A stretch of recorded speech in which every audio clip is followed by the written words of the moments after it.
Thank you, Your Excellency, Madam President of the Law Society of Kenya. All protocols observed. I know it's lunch hour, but I'll be very brief. My name is Edwin Sifuna. I am the Senator of Nairobi, the Deputy Whip of the Minority, still Honorable Kalonzo. And many of you know me as the SG of ODM. Now, I had a choice. I had a choice to attend that jamboree in Homabay or to join you here in Gani to discuss protecting constitutional rule of law and to demand accountability from those in power. I want to say here that I am a proud member of the Law Society of Kenya. As you've been told, my first time being elected was as a member of the Council of the Law Society of Kenya. Those of you who want to join politics, you will always hear people throw snide remarks and saying, this one cannot even be elected as a chair of a cattle league.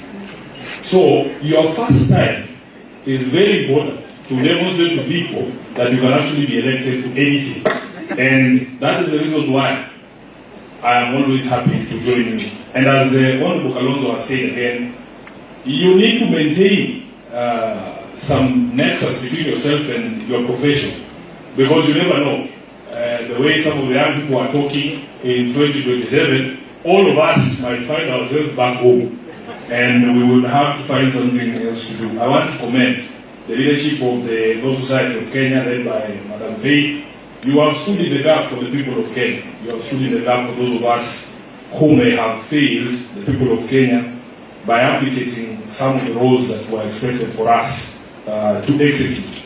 So, for standing for the rule of law, the Constitution, all of those things, and for defending the rights of Kenyans, we salute you, not just as the President, but the entire society led by our Council. Now, yesterday I came in and there was a conversation here that was going on. I found the Attorney General addressing this gathering, and she suggested that what leaders need more is prayer. I am not discounting the value of prayer, but if you are put in a position of advice, the most critical thing you need to do for your leadership is to give them the proper advice. These council members here are supposed to give good and proper advice to the President of the Law Society of Kenya. The Attorney General is supposed to give proper advice to the President. And the murmurs you are hearing in the hall is because many of us at the back there were shouting, you are preaching to the choir. The people who need that advice are not these lawyers. We know what the law is. We know what anticipatory bail means. The person you are supposed to be speaking is your boss, because he's the one who doesn't know what anticipatory bail is.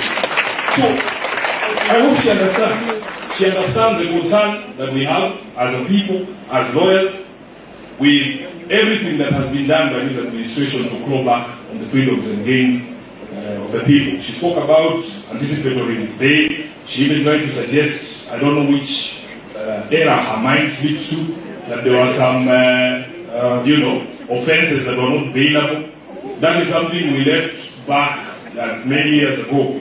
And I hope she would also address herself to this thing of Kamata Fridays and pre-trial detention applications by the Office of the Director of Public Prosecution, which is being used by the Director of Public Prosecution. My understanding of your role, I think it is Article 157, that in the execution of your duties under the Constitution, you must have regard to two things: the public interest in the administration of justice and the need to prevent and or avoid abuse of the legal process. Now, when you sit in office approving these charge sheets that are being manufactured in the police stations, do you ever lend your mind to your responsibility to us as the people who are being charged with some of these offenses that Honorable Kalonzo has spoken about? The Office of the Director of Public Prosecutions, and I will say this without blinking, is a weak link in the fight against arms of power in this country. You have a responsibility when you are approving that charge sheet to remember that it is you to prevent abuse of power and process in this country. So we are here to call you out as well and tell you we are not very happy. The Chief Justice of this republic gave us a history of these rights. You know, people always forget that everything that has been put in the Constitution is drawn out of the experience of Kenyans with previous regimes. There is an experience which, in fact, I always refer people to the CKRC report. You will understand them why. Why are these things framed in the manner that they are framed in the current Constitution? So, I always go back. If you want to understand the frame of mind of Kenyans, why they say the DPP needs to also prevent abuse of process. Because there was a prosecutor called Bernard Chunga.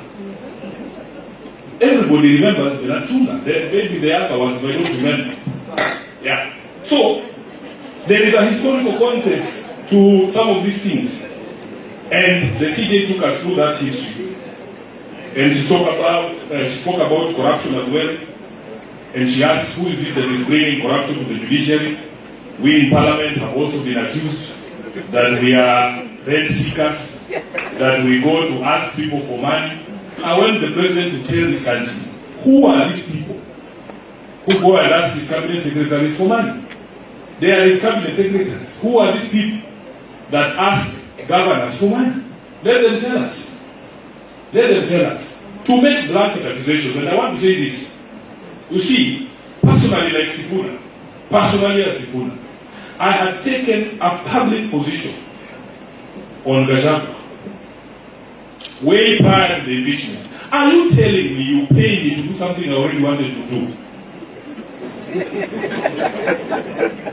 Had I not gone on record objecting to some of the things that were coming from the pulpit of the deputy president? I had said it. Was I going to demand that you pay me to impeach Gachagua?